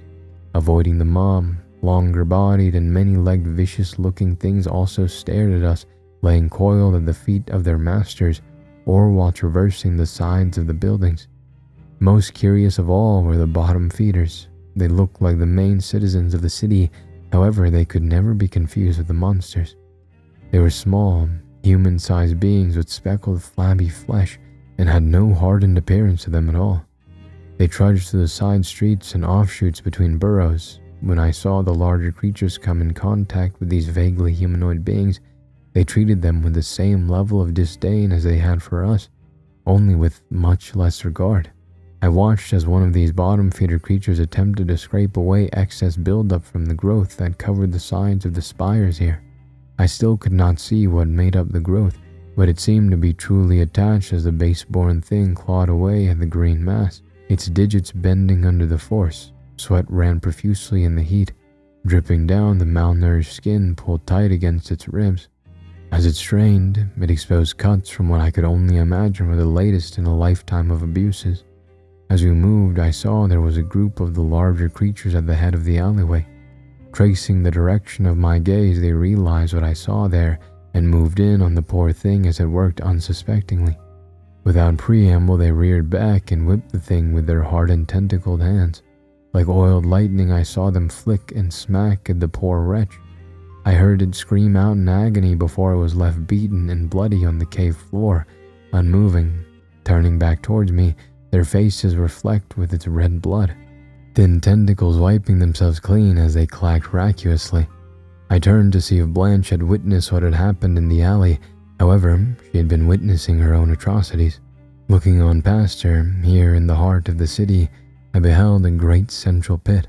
Within it were what I believed to be the bodies of more of the smaller creatures. The pathway skirted the edge of the basin before continuing. As we made our closest circuit, we could plainly see the headless mass of a small, pale creature on a flat, angled stone altar. The body was flayed completely, exposing the musculature, organs, and bone. Hung upside down, its blood dripped from the slab and into a communal pool beneath. Around the pool, still more of the pitiful smaller creatures dipped vessels into the lake and carried them away to unknown destinations. The harsh, sickly sweet aroma of long decay mingled with the ironed ozone smell of fresh viscera. I knew then that this was what I smelled even before entering the cave. The magnitude of the slaughter and the grotesque nature of the exhibition filled me with endless sorrow. I found myself hanging my head low, trudging, much as these scavengers did, onward. I followed the command of my captors. The creatures ushered us forward past the crowds of grotesque amphibious denizens. Parting, the crowd revealed a pathway cut into the stone. It dove once again, now under the city. I could feel the rough debris long since abandoned from this passage's creation below my feet with every step. Despite being accustomed to traveling the walkways of the village and woods barefoot, one way or another, this path made clear that I was not meant to be a part of this world, as the jagged pieces of earth pierced my soles. I tripped, stumbling as a large splinter of rock cut deep in the padding of my foot. Instinctively, I dropped to pick it out, offering my knees a sacrifice to the pain. Our guides clicked and growled at this. Their scale-clad feet crushed and crunched the stones as they turned and marched menacingly back towards us. Before they could reach us, Blanche pulled me up and whispered, "Be strong. Don't let them see your pain." The tears held back from the whole experience hit me as I saw them coming and felt the pain. I miss my mother, the dogwood petals, forests, and mountains. I miss Agnes. Seeing her timid and shy face often made me feel superior. I was strengthened in her frailty. Without her, I felt the burden of that weakness. I can't. You can. She said, more sternly than ever before. She shook me. The creatures callously moved into us. They struck Blanche in the back of her legs. Jolted from the impact, she grimaced in pain. She trembled, but she did not fall. You can, she said again before marching on. Leading by example, her stride never faltered. She seemed unfazed by these obstacles, though when I looked to my feet, I saw that there were 2 clear paths of blood trailing behind our every step. My admiration for her stoicism resolved me once again to push forward. I hardened my eyes and stepped down the path towards the opening below. The crowd of creatures gathered at the lip of the tunnel, chittering and dripping over us as we walked down under the throng. At the end of the walkway stood an archway of stone with a carving of a human face at its peak. Its hollow stare was pulled at the corners of its eyes by a wide-open mouth, screaming in eternal agony. We walked into the abyss. I could see nothing but shadow residing within. The jeering hiss of the creatures vanished as we dove lower into the passage. We listened to the crunch of the creatures' feet before us, doing our best to follow. They either knew where they were going, or they could easily see in this place while we were completely blind.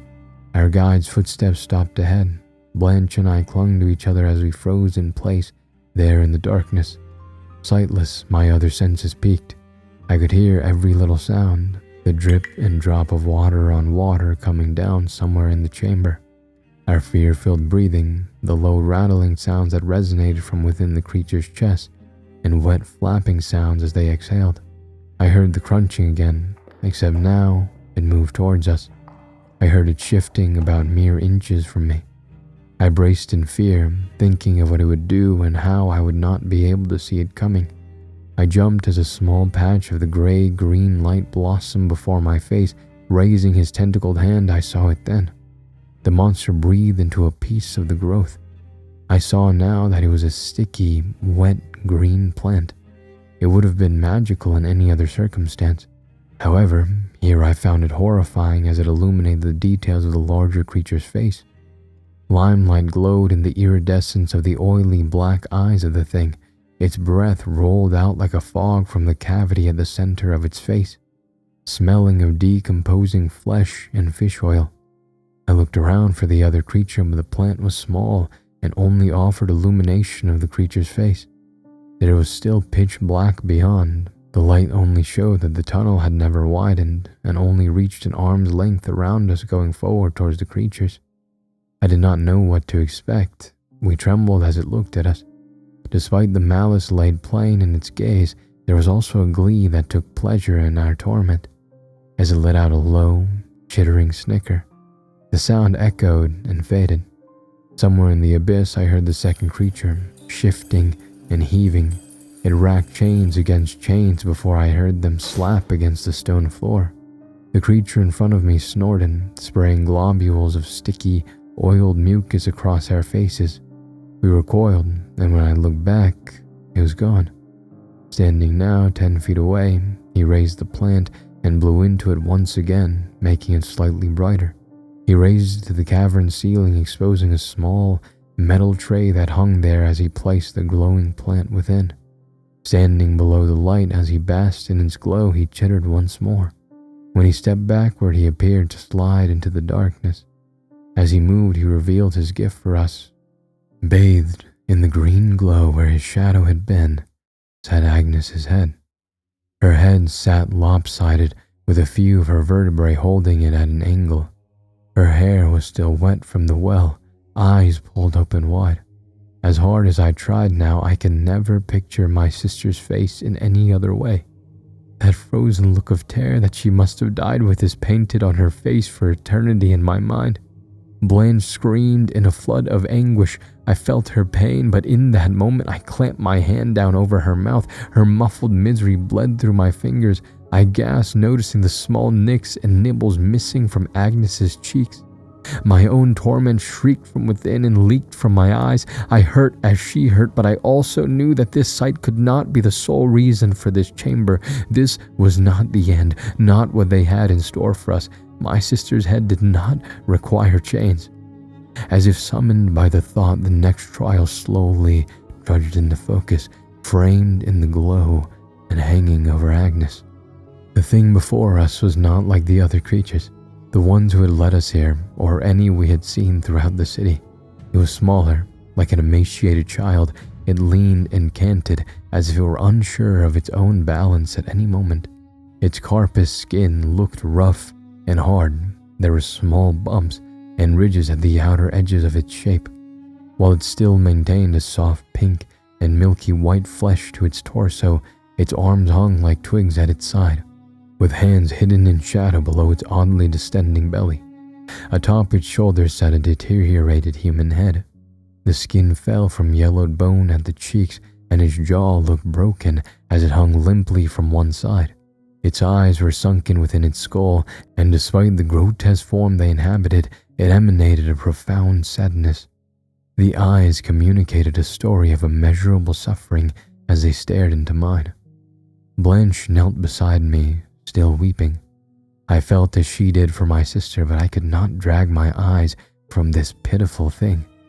As it sat with its eyes locked to mine in that pleading way, I heard the sound of our guards behind it. They bellowed out a series of ravenous clicks and gruff growls. The thing winced, breaking from my gaze, slowly lowering itself to the ground, its hovering over Agnes's jilted head. It looked back up to me and Blanche as it began to move its mouth over her face, consuming the flesh and bone with sickening, slurping, and crunching sounds. It never blinked, and it never took pleasure in its work as it stared up at us. As it finished consuming my sister's remains, it stood straighter with sustenance.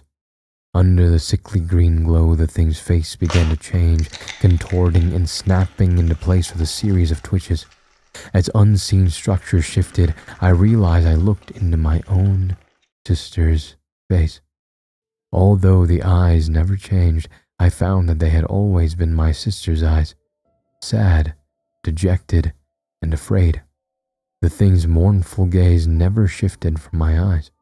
Without thinking, I took a step forward, but stopped when I saw that it took a step towards us. Timidly, I stepped forward again and mimicked my motion. I stopped and looked back to Blanche, hoping for some sort of conference. She still lay there, broken and mourning. When I turned to look back at the thing, it had silently moved closer. I stiffened, but did not move. For a long while, we both stood, staring at each other, its eyes begging me for something I could not know. Finally, I spoke. "What do you want from me?" My question seemed to cause it pain. It winced again like it had from the guards. A tear fell from its eye, and it trembled. I spoke again, gentle and low. "What do I need to do to get through?" Its eyes shifted down, looking at the floor before coming back to meet me. It spoke with broken, gurgling, inhuman words, as if its mouth was never meant to speak. The words came bubbling like stuttering and stumbling through thick vomit. Hell. It choked and gulped back the words, taking another step forward. It was now an arm's length away from me and had stepped out from the light of the plant, its head tilted back up. "Help me, sister," it hissed in a mournful plea. As I looked into its pleading eyes, misty with hurt, I found my hand raising instinctively.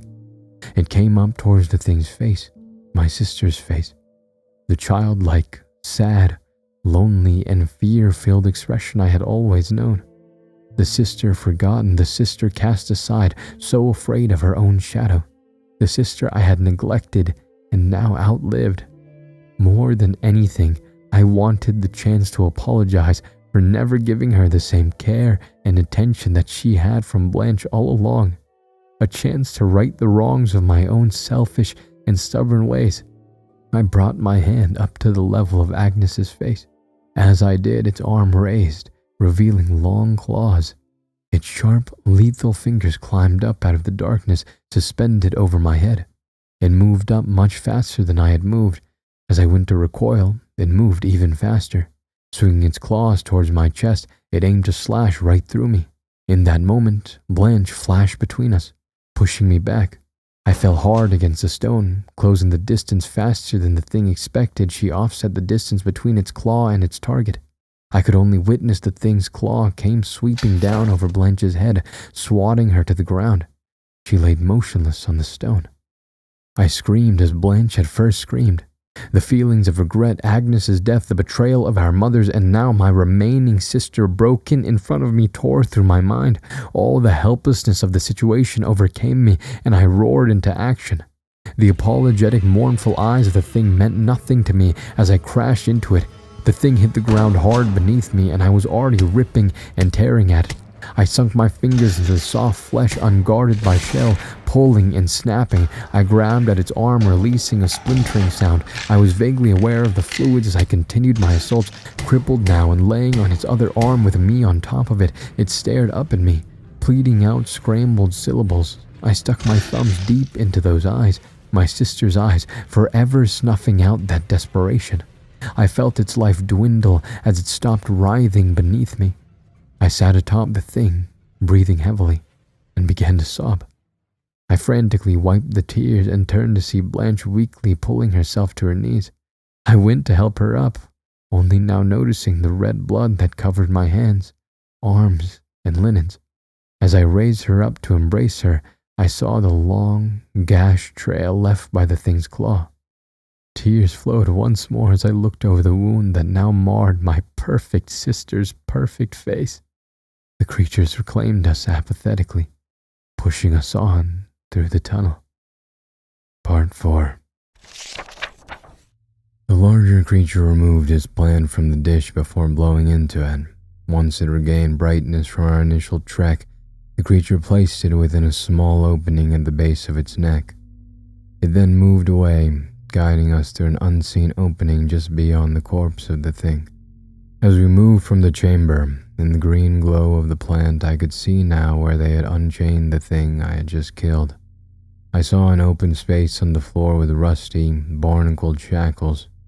My eyes wandered through the space and I saw dozens more of the same sad eyes looking up at me. Silently, they lay prostrate and bleeding, chained down with their chests pressed tightly to the floor with arms outstretched before them.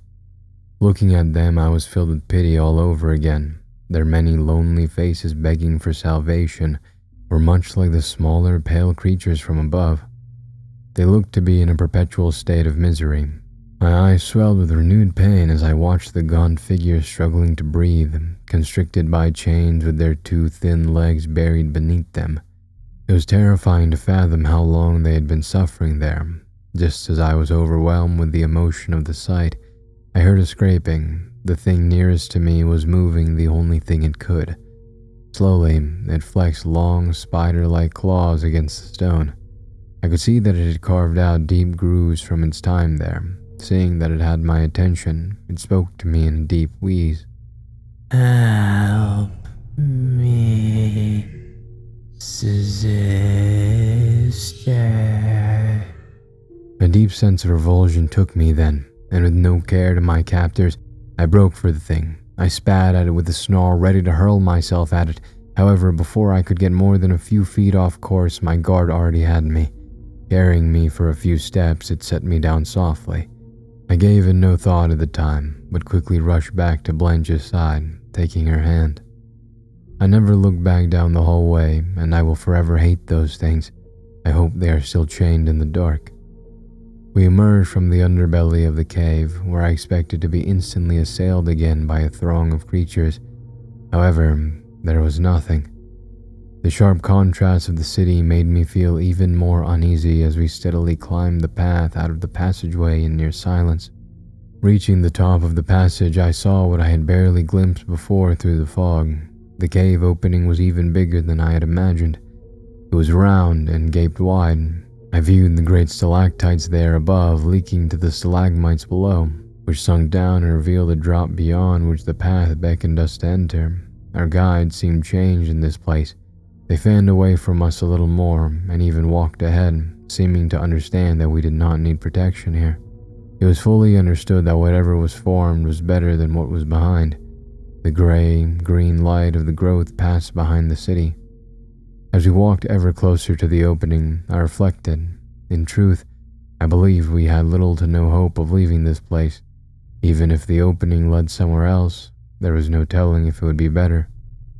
I found myself despairing at what else could be in store for us. More likely than not, these cruel creatures were meant to walk us to our end, not theirs. Among all the lies told, the reality that there was no greater glory to be found here made the truth of the situation much clearer. Mother Genevieve had lied to me. All the mothers had lied. There was no beauty in descending, or in him.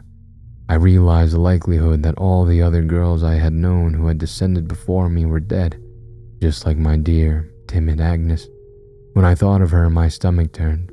I remembered her fear-filled, hopeless face there under the glow staring up at me. Eyes wide, regret swelled and burned within me. What I would give to be able to turn back time. to just have the previous day back with her and Blanche, to say and do the things I should have done all along. I stopped walking. The guards continued on, increasing their gap from us. I turned to face Blanche and spoke with all the hurt harbored within me. I'm sorry. She turned to face me. The girl that stared back at me could hardly be the same sister that had awakened and walked with me this morning. Her eyes sat sunken, and the normal look of precious, perfect piety had been replaced with a hollow stare that looked more through me than it did at me. I trembled on weak legs as I took her in. Without my support, she swayed as though the cavern's wind would surely blow her over. The slash marks across her face dove from her left side, concluding in a rough ravine abruptly. Her small, torn nose hung limply, swaying under her breath. Blood from her wounds had begun to congeal. The swollen socket of her eye was all but closed, leaking a milky substance from its lid that mixed with the sticky black blood. It froze there like a fungus, dripping from her hair. Through her good eye, I did not see that look of determination. Instead, she only looked bewildered. Like a person daydreaming, she seemed awake, not having heard me. Vilena, She questioned. I said I'm sorry. You have nothing to be sorry for, dear sister. She said in a cloudy, too contented way. She tried to smile at me, but as her lips raised over her teeth, they caught the edges of the cuts there, and she winced. I broke then. The little part of me that held in all of the hurt, all of the anger, all of the guilt was shattered. Anger at the mothers for their deception, anger at the creatures for their malice, anger at myself for being so self-absorbed. It broke a part of me. The part of me that stubbornly held on to any bit of hope, and I was lost in despair in that moment.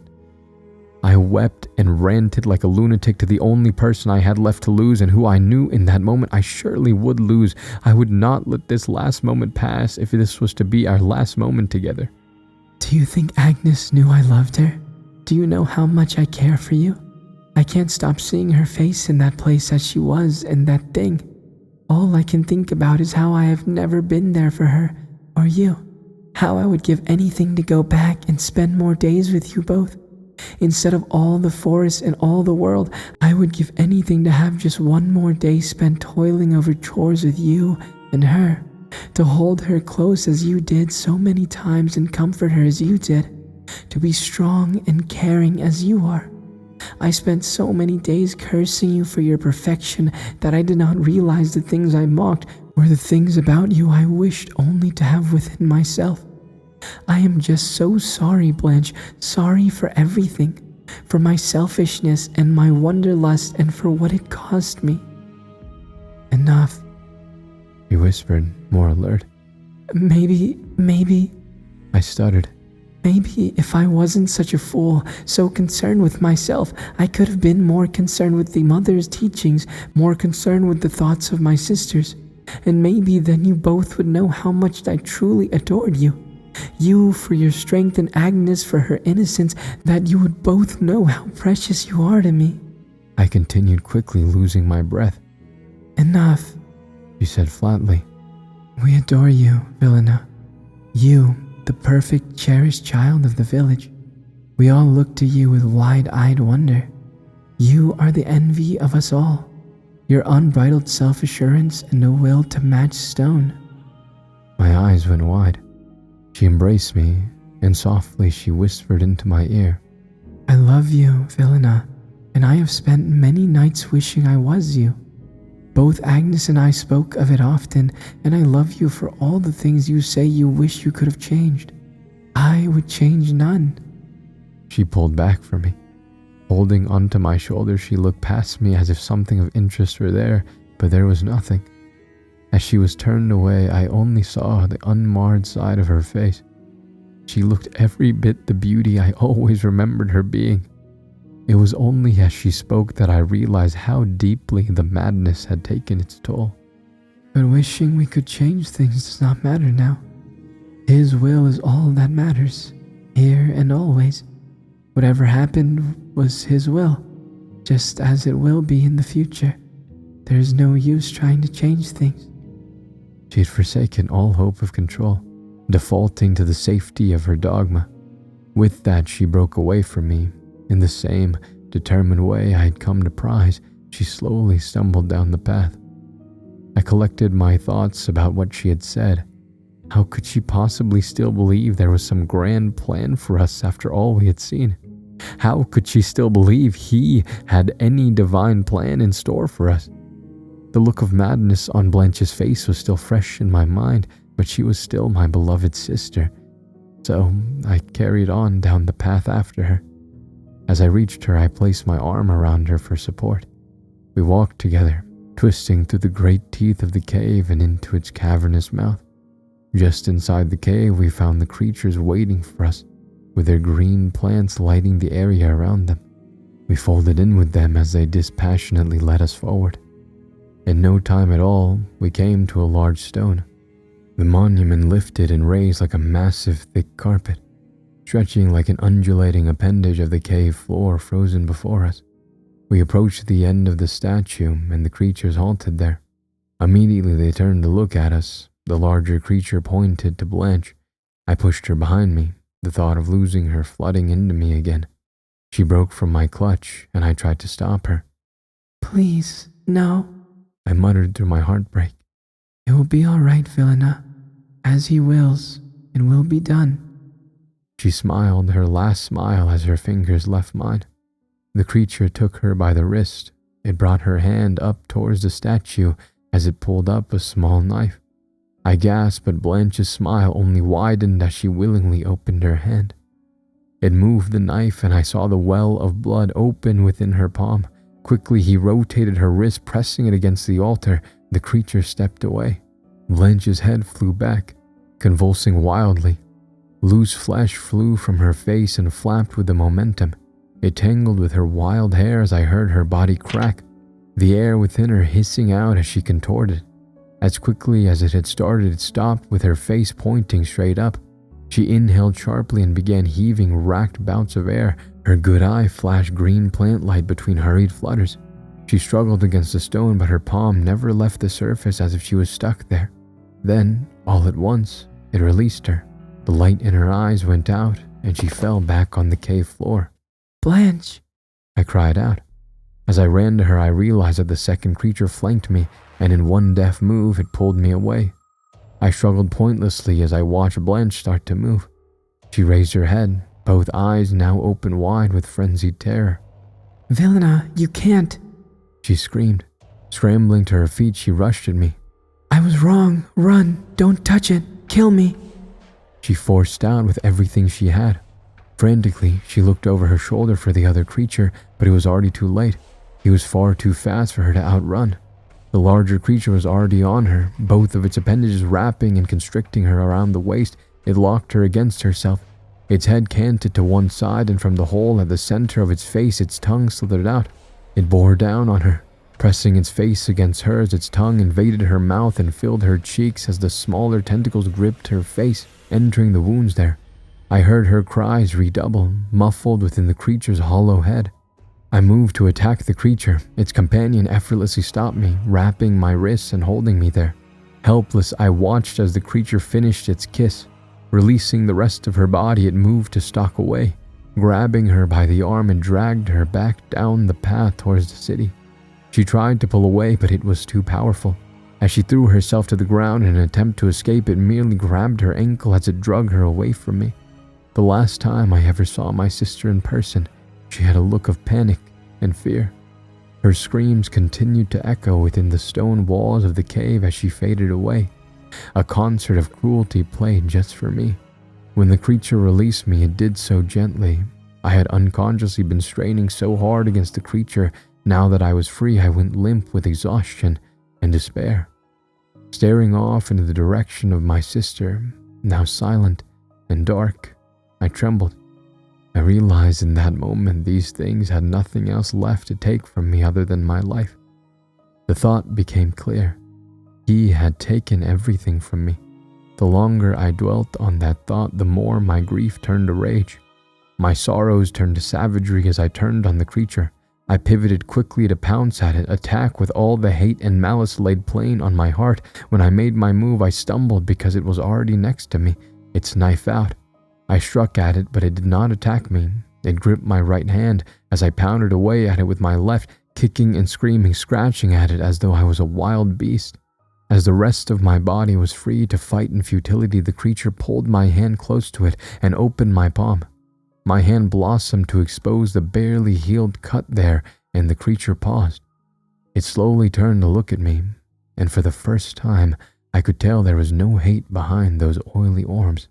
I stopped my futile attacks, and it just stared, considering me. It moved closer, and for a moment, I thought it meant to do the same to me as the other creature had done to Blanche. However, it stopped mere inches from my face, its whisker-like facial tentacles still beckoning. It looked deep within me and slowly nodded its head. As its head descended downward, so too did the knife into my palm. The creature carved a deep line across the existing cut. New blood came and pooled in my hand. Before a drop could overflow, he pressed my hand against a stone. If I was awake, I was plunged into sleep. This seemed more like finally waking from the dream as the visions came swimming and swarming over me. The images rushed through my mind's eye, flashing before me in seconds. My physical eyes flickered, and yet I could see and understand it all perfectly, as he intended. Everything felt so real, as consciousness sprang forth within me. He showed me everything he wanted me to see. He showed me how to feel. He showed me my purpose. He showed me that he was everything I ever needed. Although my sight still remained there in that waking dream, I now saw the truth. The statue I touched was no statue. It was him. I knew then that I was touching his tongue as he tasted my flesh. He soaked in the contents of my cut, my body, my soul, and measured me in totality at last. I was within him, the great old one himself, as he slept within the walls of this place. As this was revealed to me, I wept under his eminence while he flooded me with knowledge. Next, I saw the village with its many cabins and homes. The mothers and girls were running errands and chores under the flowering dogwoods. He showed me every time I had broken the rules of the village and how he had allowed it. These weren't rules, they were tests inside tests. He had no use for rules, he was the breaker. He had no use for chains because he had complete authority over his domain, over us. Then I was off, rushing over my mountains of majesty. I saw another village with many men and boys. They had one mother, equal to father, the aged visage of venerability. Gasping, I now saw every inch of the cave, its catacombs and inner workings. Through his vision, I passed into one of the burrows within the city. I delved down to the dank pools where the creatures I now knew were his children found comfort within the blackened, bedded grottos they called home. This, the largest cavern, was merely closest to him, its people most pure. The other caverns, passaged and steeped in their own glory, all served their own special purposes that detailed his plans, within plans, within plans. Designs that detailed more than I could ever hope to describe here. He showed me the purpose of my sisters and made clear their uses, the different paths laid out for the girls. Among the many places he framed, I saw Blanche's scarred face dwelling in the endless spawning pools beneath. She would be a mother, and her blood would be a bastion of blessings throughout the city, their purpose serving him as we all did. They would do the work and give themselves willingly. Their blood would feed the true people of this place and provide them sustenance to grow until his awakening. With that, at last he shared with me my purpose. I felt the tears of joy stream down my face as I wept under his veil. I was there, wedded to him completely. He fed me my desires and I reveled in his designs of which I could not begin to fathom. I did not need to understand. All I knew, all I needed to know was that he was there, and I was there to serve him. Finally, he laid my path out for me. I had my life's purpose. At the height of my ecstasy, I began to feel sorrow as he showed me our journey together was about to end. I longed for him to stay. I held on to that fleeting feeling until I felt him leave me. For the second time that day, I fell. and let the darkness carry me away. I awoke with the sun rising through the clouds of a wavering tempest passing away from me. The ocean waves lapped at my feet and the shore was cold. I stood to mourn its retreat, but knew his will and understood my place. For a long moment I just sat and watched the seaside serenity before making my way to the nearest town to begin my new life here among you. I have seen many things since my descendants: cars, planes, cities, computers, and many technological advances in our society. Still, I know that none of these wonders here can compare to him and his precious presence, for which I still long. Why am I here? That would be my first question if I was one of you, never having seen him. Alas, we can't know the lessons of the world hiding behind mother's skirts forever. Plainly, I have come to learn. I have learned to read and write your many languages and have been functioning here among you. I have come to understand the human race away from him, as we all do, once we leave our adolescence behind. It has been 100 years to the day since I emerged from that cave and was birthed into your world. I walked among the deep, dark, and dirty things that dwell within the belly of the earth. In the end, I emerged cleaner than when I began, my linens white and washed of the filth and blood of my descendants. Now and forever, since that point, I belong to him, an apostle of the great elder. With this message, my long mission is nearly finished. I shall return home and nest within the valley above the deep. I have but one final chore to complete to secure my celebrated return home. He has already shown me my path. In his vision I have known everything that would come to pass along my journey, even every word written here. So you see, I already know my daughter's face, as well as her name, Katya. I have now only to collect her from her false parents and bring her home to the Vale with me, to embrace my mother once more as sisters, now in perfect covenant with him. You may believe that these testimonies are of some sort of devious cosmic cruelty. They are not. You see, my time here has afforded me a window into your lives, and I must tell you I can sum up your current state succinctly. Your cities ebb and flow. Oceans of people amiss without true purpose past selfish pursuits of meaningless toil. Like a rogue wave, one day he will rise.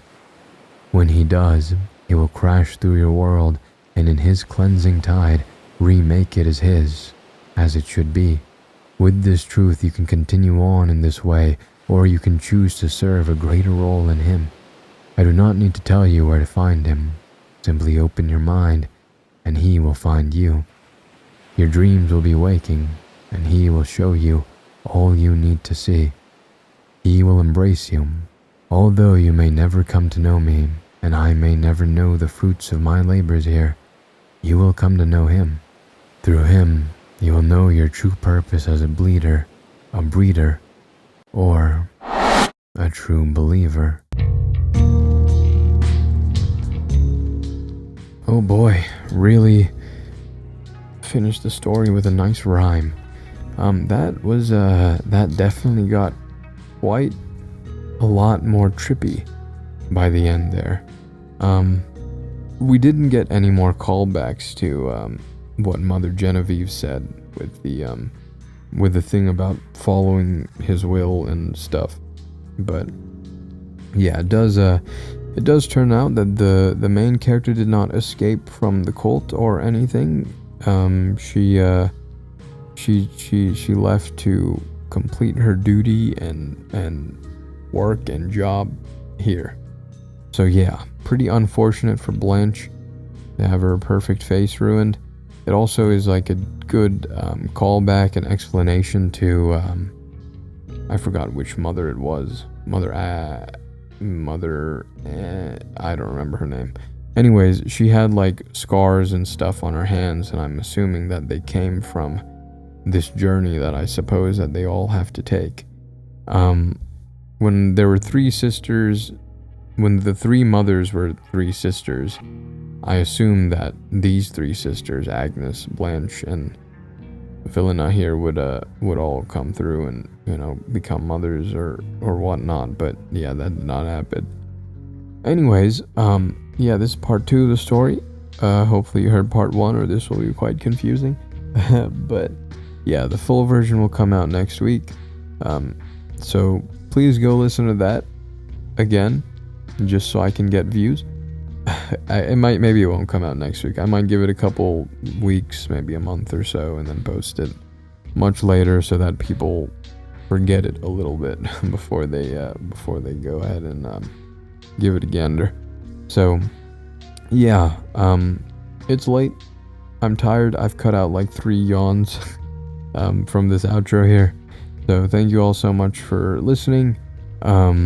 I hope you all have been enjoying the thumbnails. I've been trying to experiment with thumbnails and making some cooler looking ones. So far, I think I've done an okay job with some of them, and I think I'm hopefully improving.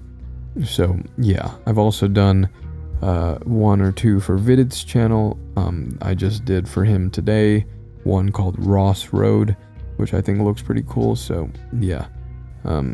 Anyways, hope you've been enjoying them. Hope they've been a little bit more clickable. And yeah, thank you all so much for listening. I'm saying again, I am going to go to bed. I'll see you in the next one. Ego, Volt, Anima, Vestra.